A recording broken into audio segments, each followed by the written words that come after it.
Good morning to everyone who's been wise enough to get out of bed and sit in front of their screens and take in the wisdom and wit of Messrs. Collins and McArt. Good morning, Mr. McArt. Mr. Collins, Dr. Collins, actually. I Uh, called you a messer John, there. I'm just still overcast and sort of, geez, Jude, joking aside, it was bitterly cold yesterday.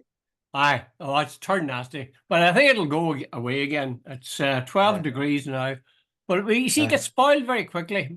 yep, And that old wind when it comes in is just horrible. Anyway, yes, today you may not know this, Pat. You're being in the freed section of Ireland.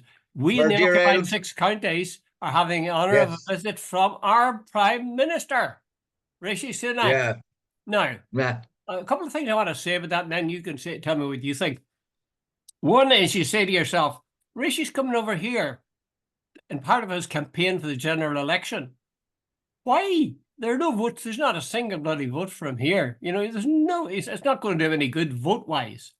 So why yep. is he doing it? And well, I have my views on that. I have my And views on that too. Yeah. secondly, I gather that the IFA, Irish Football Association, No association. and the GAA are going to go to him directly or petition him directly and ask him to make sure that Casement Park, which was guaranteed, promised by Chris Heaton-Harris and others, will open in time for 2028. If it doesn't open, it'll be a shocking shame. But again, you have to ask the question, why would Ritchie agree to that?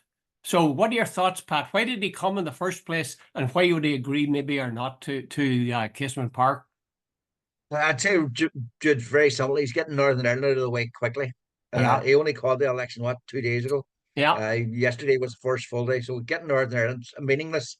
But what he wants to do is that he'll show up in Cardiff, he'll show up in Glasgow or Edinburgh, and he'll show up here. So that the union, all four parts of it, right? And I think it's as simple as that, and it's as cynical as that. And I genuinely believe, as you said, rightly said, there's no votes for him here. He's getting Northern Ireland out of the way. There's what, 41 days left, isn't it? Yeah. Now of campaigning. So you can bet your life the next from here on in will be up and down the mainland and Mhm. so on. And Northern Ireland's an afterthought.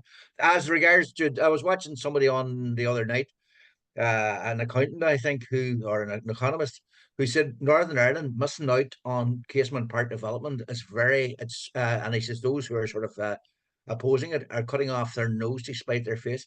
He says the euros alone would basically be worth at least 100 million to the Northern Ireland economy.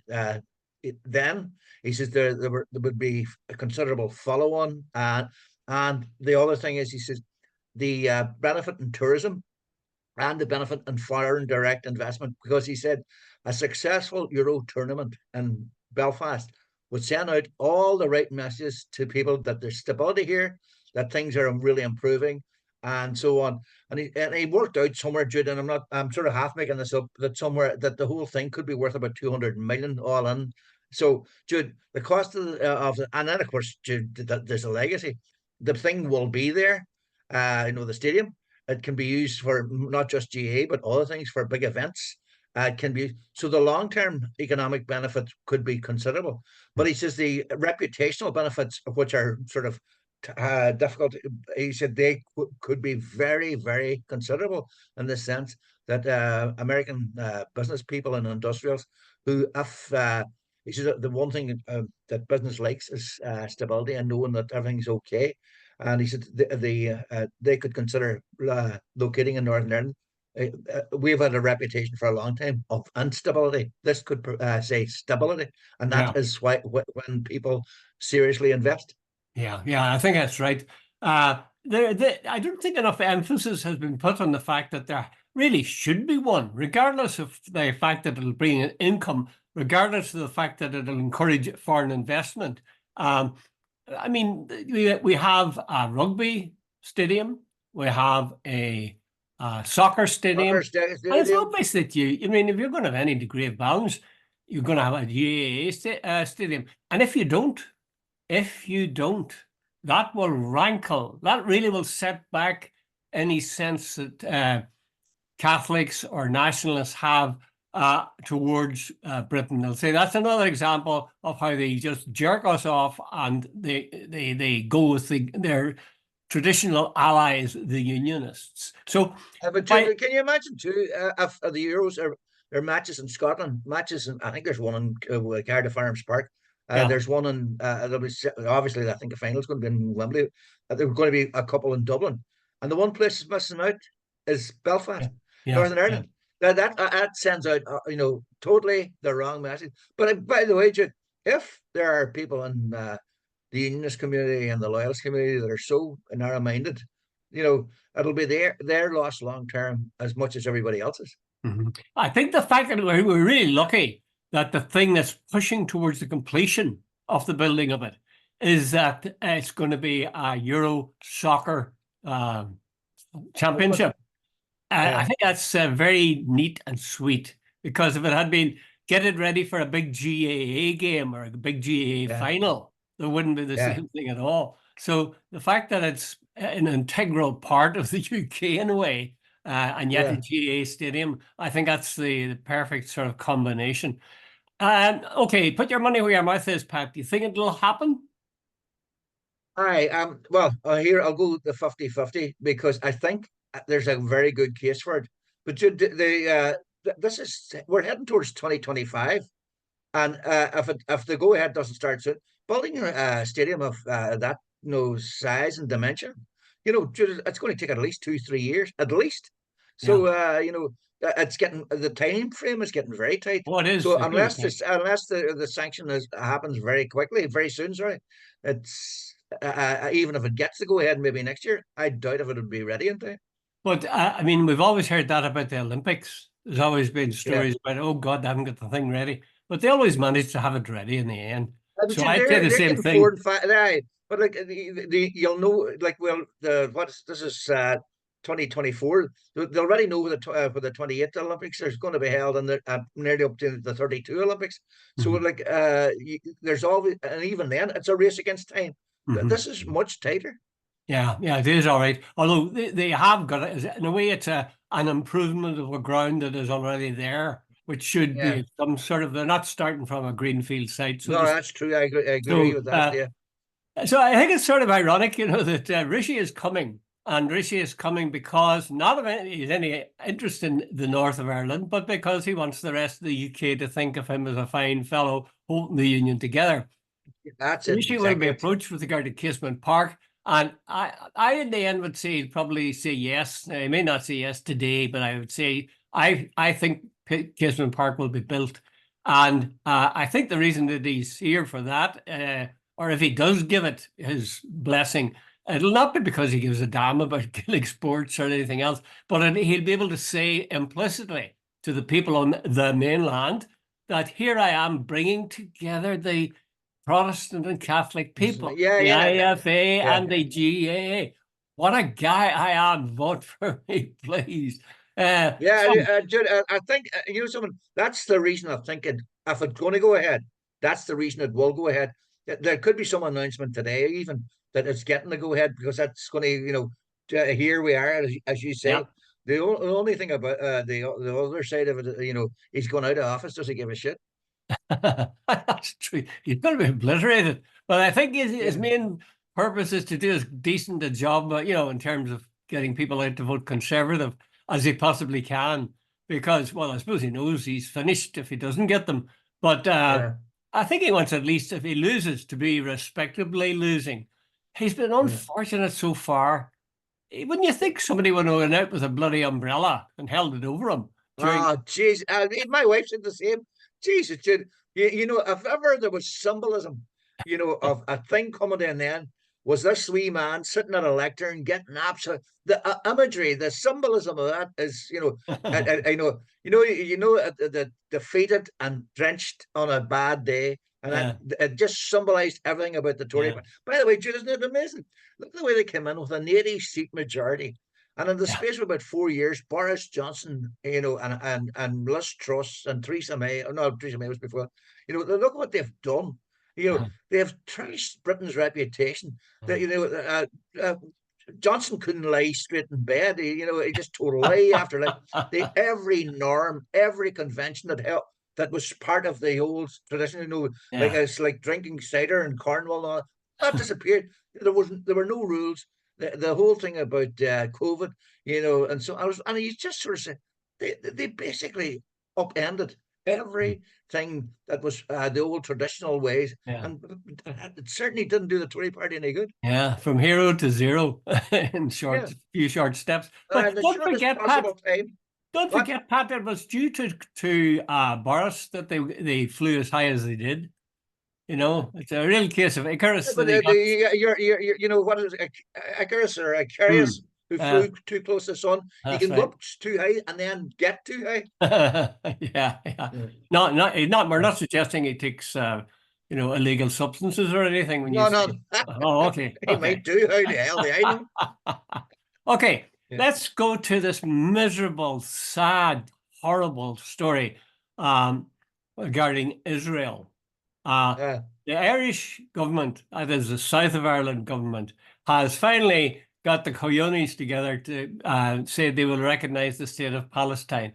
As a result, they've been taken in, or the Irish ambassador, I guess, has been taken in Israel, and I wouldn't say forced, but they and others, I guess maybe the Spanish and whatever the third, Danish was it? Norwegian, Uh, Northern Norwegian. oh, Norwegian, yeah. And got them to look at the October the 7th attack Yeah, and TV cameras on them as they looked yeah, at this. I yeah, think that, frankly, is outrageous. And I think that the ambassador should have said, no, we're not doing this except you take those cameras away. We're not going to be part of yeah. any publicity effort that you're going to pull here. We'll certainly look at what happened to these poor people, but to use it as a weapon for your or as any kind of a justification for your slaughter in Gaza, no, no thanks. Don't you think, or no? Yeah. I think something. Israel's arrogance and exceptionalism, their belief that the rules don't apply to them is something unbelievable. Jude, right? Why I have the Israeli foreign minister, by the way, great name, Israel Katz, and he is Kat, released a video, 18-second video of Irish dancing, and then some of the Hamas atrocities mixed in. That's right. And by the way, it dominated the Joe Duffy show yesterday, where I think Joe was more than a little on Israel side, but anyway, that's a side issue. But the whole thing about Israel seems to think that the norms, you're not supposed, any meeting of where ambassadors are getting a dressing down is usually done in private.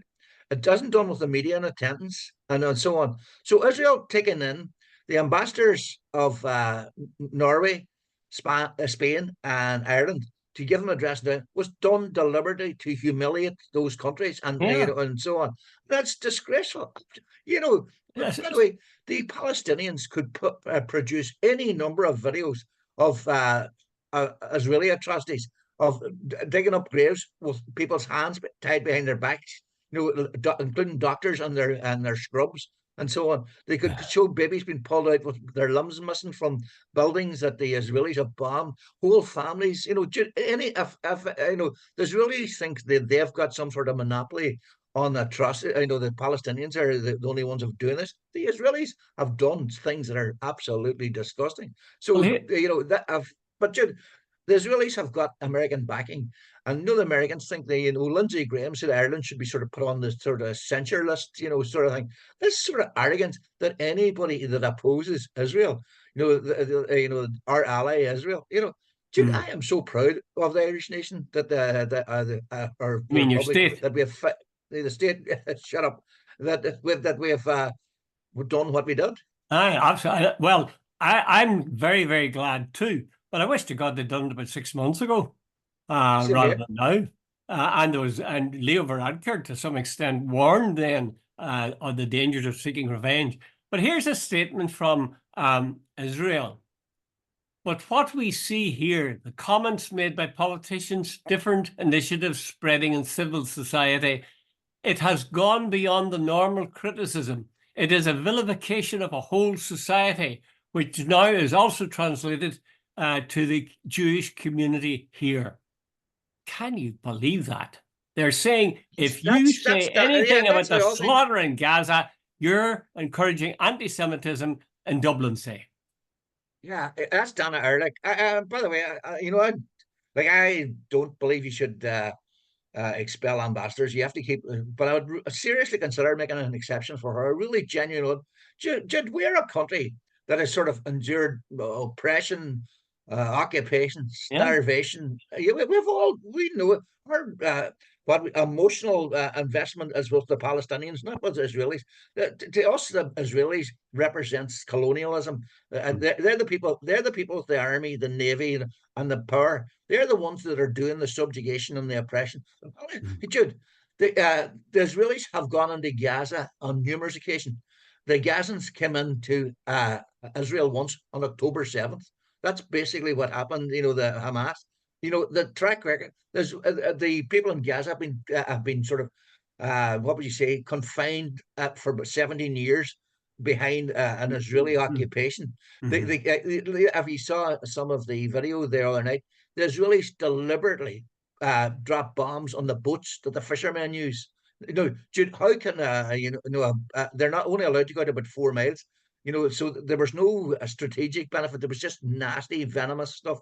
So, Jude, why would Irish people have sympathy for the Israelis? Now, by the way, that is not under any circumstances saying I agree, or I've yet to meet anybody who said they agree with Hamas. But emotionally, we see on ourselves what the Palestinians are going through. Okay, let me say this and tell me if you think I'm a anti-Semite. We don't know actually. As far as I can tell, it seems to be vague what actually happened on October the 7th. That is to say, were there babies beheaded? Was there mass rape? Oh, they weren't, Jude. So there's a whole lot of question marks there. It's not clear, but certainly some terrible things were done. But they mightn't have been all the things that the Israel claimed. And the second thing is this: if you're going to set this October the 7th in a context, now the way the Israelis have done is the context is October the 7th happened. We went to defend our country. In fact, that the context it should be set in is, why did Hamas do that? Is it just that they are people who hate Jewish people, who hate Israelis? You could make a case for that. And then you look back and you see the number of times, we've talked about this before October the 7th too, casual slaughter of people. They come in and a kid throws a stone and they shoot him dead. Those things aren't said, and I think we're almost fearful to say them. You'll get people who are objecting to what Israel is doing in Gaza, and they'll bend over backwards saying how much they detest what happened on October the 7th, which is true. But if you were to say, well, listen, should you not take into a context, part of the context, the fact that the Palestinian people have been oppressed for decades, that their land was taken from them, the settlers are coming in and attacking them and building illegally. If you say that, that'll be seen as being a sign, oh no, you obviously just don't like Jews. Is that? And Jim, here's the thing: between 2008 and October 6th, 2023, the day before October 7th, 6,400. I looked it up. 6,400 Palestinians were killed by Israelis. 6,400. Dude, work that out. It's about 500 every year. And and there weren't. There's no comparable figures. And on top of that, Jude, the Israelis have what they call administrative detention. They get in they arrest. It's internment. They just left whoever they think might be and put them in, and they can spend years in jail. In fact, they're not even part of the legal system. They're just in jail, and they can spend years. By the way, Jude, and what's never said either, Israel uses torture. It's a matter of record that they use torture, and so on, and including and a young person, Jude, a young person throwing a stone at a Israeli can be jailed for up to 20 years. A stone. They can kill people without any sanction, but a young person can be jailed for 20 years. That's sort of a society. And then people wonder where the hatred and where the Hamas brutality comes from. Dude, see, when you have been sort of kept down and suddenly the safety valve. The hatred for the Israelis is so intense now that it'll probably take. And Jude, it's a. I'm not saying it's a legitimate hatred, but it's an understandable hatred. Indeed. Do you understand, Pat, and then we'll leave this topic and go on to another one, but do you understand the way that the Israelis talk, Israeli spokesmen of different types? They speak with such passion and conviction. You'd almost be persuaded that what they're saying was true, and yet you know it isn't. Do they believe it's true? Are they convinced when they say we are defending ourselves, we have to, we're a small nation, etc.? Do they Yeah. believe that, or is this a big Yeah, act? and Jude, here's the crap, Jude. You see, they come on, and I heard what I was listening about a Joe Duffy yesterday and live because I was driving and the wife was on me. I don't normally listen, I but was anyway, going there to was say, were all you doing this. that for penance or something? Did you commit a Yeah, sin of it some reminds kind? me of Nolan. That's why I don't do it. But anyway, uh, so I was listening. The thing about these as really spokesman, Jude, I think it's beyond dishonest. Jude, here's the thing: Israel has one of the biggest armies in the world. That's the first thing. Secondly, as anyone seriously, little Israel, Israel is back to the hilt by big America. It's anybody attacks Israel is going to get attacked by America, so that's not going to happen. This thing, Joe Biden came on one day and is no, that's an existential threat to Israel. It's not. It hasn't been for years. Iran knows if it attacked Israel, it's going to be involved in a full-scale war with America. It's absolute bollocks that it's existential threat to Israel. It's never going to happen. No one's going to be stupid enough to get in there. The Saudis aren't going to get in. The Jordanians aren't going to get in. The Egyptians aren't going to get in. So where this bollocks? And it is bollocks because they've been saying it for years, and people believe them. Yeah. Israel, because Israel's entitled. It's a tough neighborhood. Here's little Jewish Israel surrounded by these big Arabs, and they have to fight for their existence. Yeah. That's the narrative. It's not true at all. Yeah. Yeah. Well, I can't get out of my head now. I'm sure it's a simplification, but somebody writing about this shortly after October the 7th talked about it as a Palestinian jailbreak.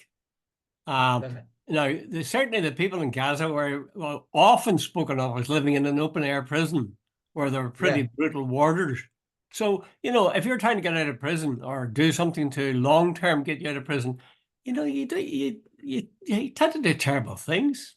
If you're being brutalized, you're going to do terrible Yeah. things. When you've been brutalized, there was the Palestinian guy sitting at his boat. He says, who speaks for us? Are we standing alone? Do we not count? No, he was just a fisherman. Mm. I saw it on RT the other night. I felt really for him because nobody seems to be standing up for the Palestinians. No, that's not true. In the sense that the Palestinians are getting support from the ground up. It's Mm. not from the top down. That's All the true. all the rulers are standing. I think America has blackmailed so many people and coerced and strong armed. Yeah. In fact, that's why I'm so proud that Mhm. Ireland, Norway, and Spain. By the way, Jude, three countries with some of the best reputations in the world, getting criticism from Israel and its human rights record. Like they can go pissing the want.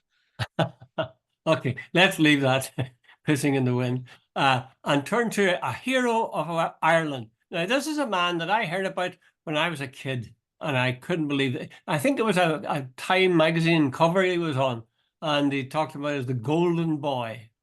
I'm referring Yeah, to Tony O'Reilly, who died this yeah. week.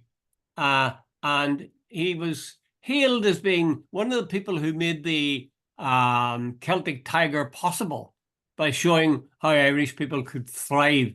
He certainly went over and did quite a job with Heinz Beans, and then he moved on to Kerrygold and so on. What do you think will be the memory of Tony O'Reilly? Will people look back and say, God, that was, in many ways, that was the best of the Irish people. They showed they were smart. They showed they were beautiful. Good. Well, God, he was a good looking guy. He was a terrific rugby player and a hugely successful businessman. So what's not to like? Jude, that's the thing. Jude, remember, I know Mrs. Thatcher died.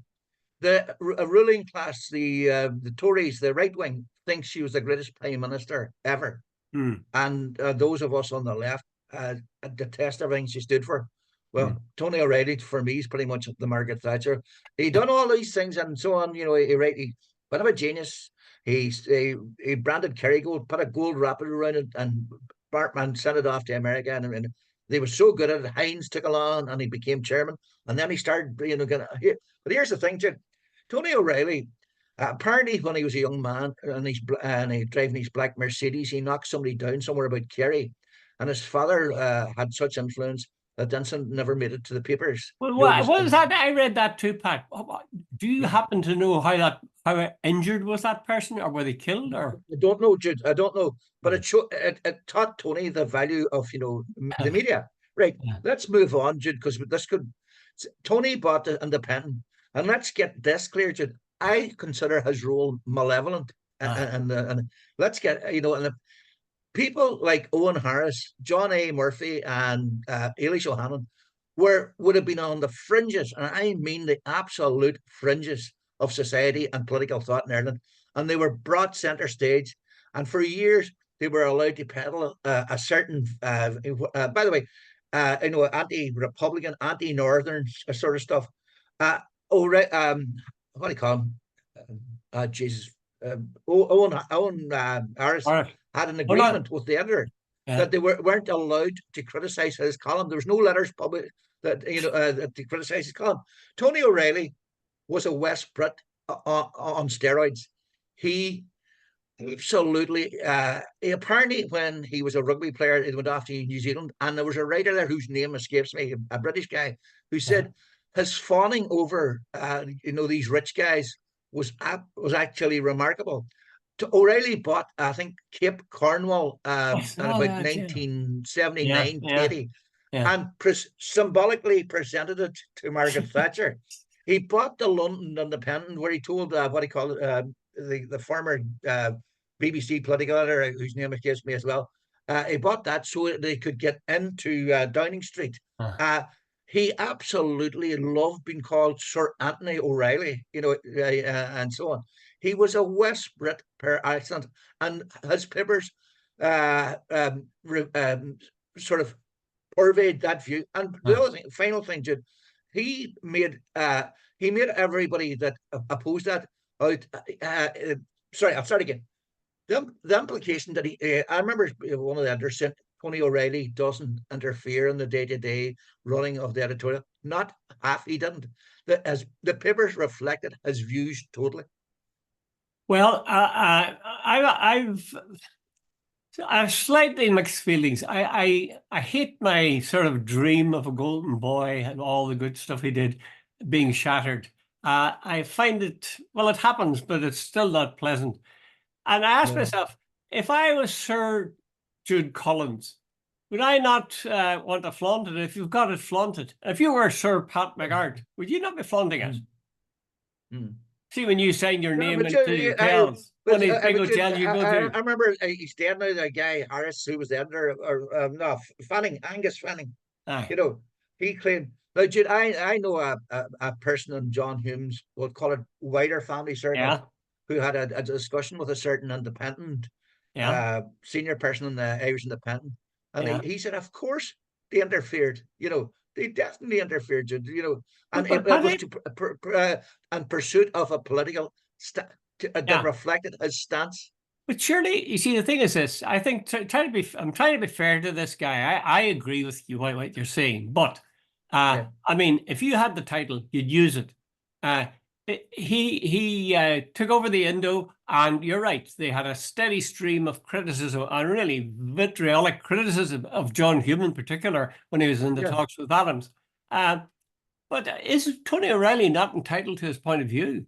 He believed that the Republicans were terrible people. He had a newspaper that would amplify that criticism, and so he used it. Is that not sort of free speech kind of thing? But it's right. Okay, in that case, Murdoch's entitled to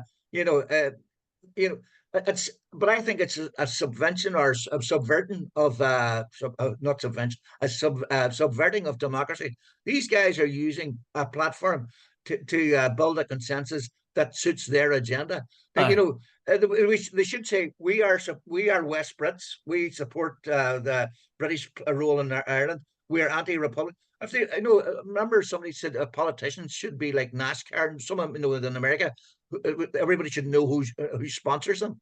Well, I think Yeah. it should be put on the record. Like people like Tony O'Reilly has right.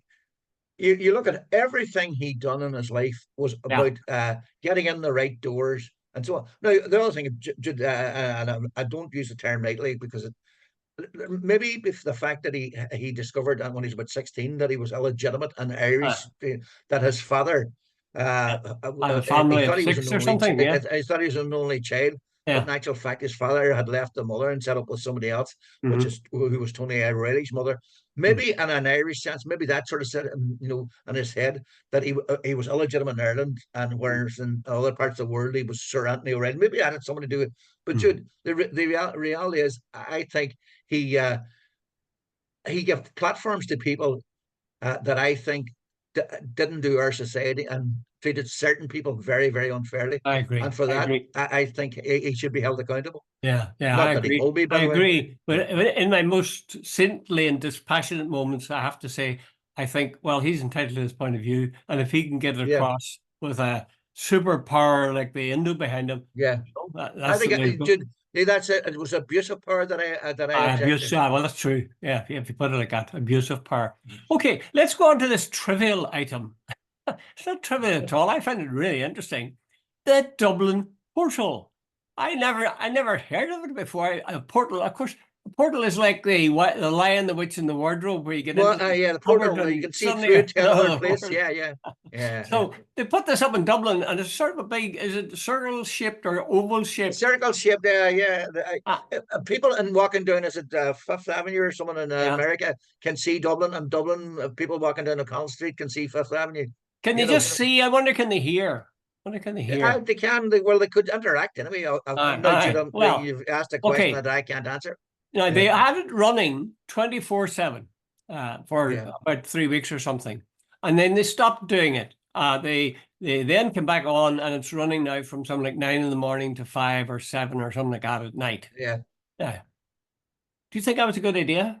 Curtail and why? I leave it to you to say why it was curtailed in that way. Jude, as somebody said, there was quite a few occasions when people's dangly bits were on screen. There were other times when people what's flashing. There was more bums, I think, being seen. Bums and Jude, boobs. Conn Street in Dublin. I think there's somebody in an article. One of the things you sent me was somebody described them as scumbags, and somebody says you don't hear when it's rugby players, they're not called scumbags; it's called horseplay. But a lot of people, Jude. I think it was an open invitation for the worst. O'Connell Street in Dublin, Jude, you know this better than I Yeah, do, yeah, is the what Ireland's main street, and you yeah. get every drunk under the sun there. You get every druggie under the sun there.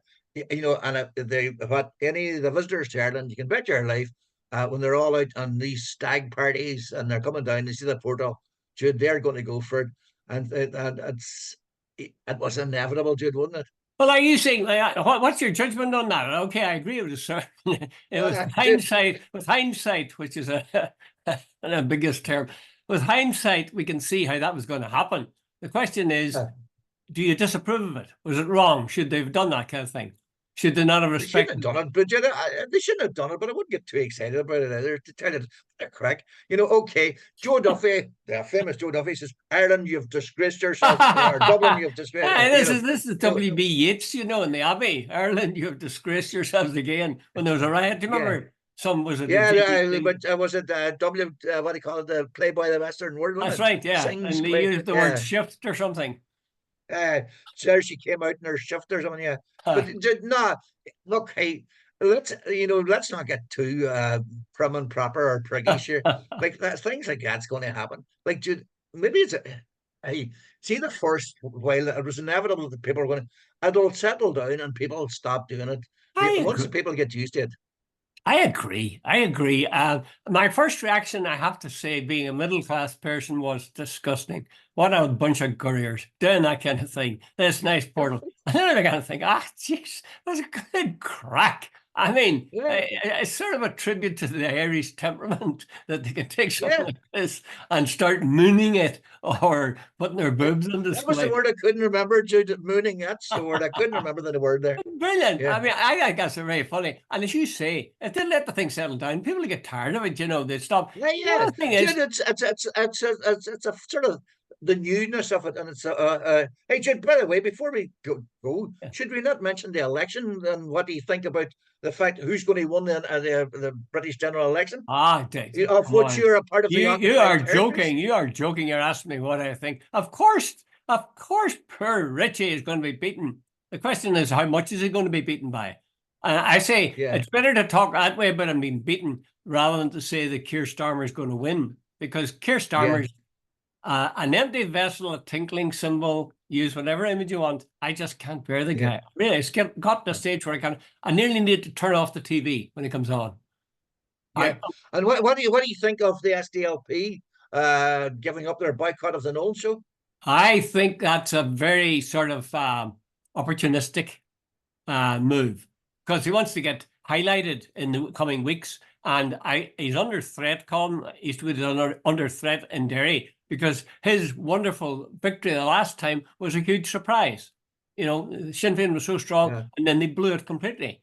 But I think a few people have been changed and a few of the faces are new faces. And I think that Colin is a wee bit worried that he's not going to make it. So if he can get on to the Nolan show and, make with the middle-aged statesman, I suppose he figures that's going to be in his aid. You know the Derry situation better than me. Do you think that that'll do him good? Well, this time, Sandra Duffy, I actually know Sandra, and I can say she's a lovely girl, and a genuinely a lovely Yeah. girl. And I think she'll be a far stronger. She's a former mayor of Derry and Strabane, and she got on extremely well with people. I think she's a Donegal background, by the way, which I always think helps as well. Mm-hmm. I presume Eastwood this time he will have a fight in his hands. Mm-hmm. Mm-hmm. Well, we're out of time. I was going to go on to ask you if you've seen Kitty Hannon and that debate among the people in I don't know what constituency it was, but anyway, we'll talk again, Pat. Okay. Look All after the best, yourself Jude, during the week now. and good luck to you. Bye. Look out for mad politicians.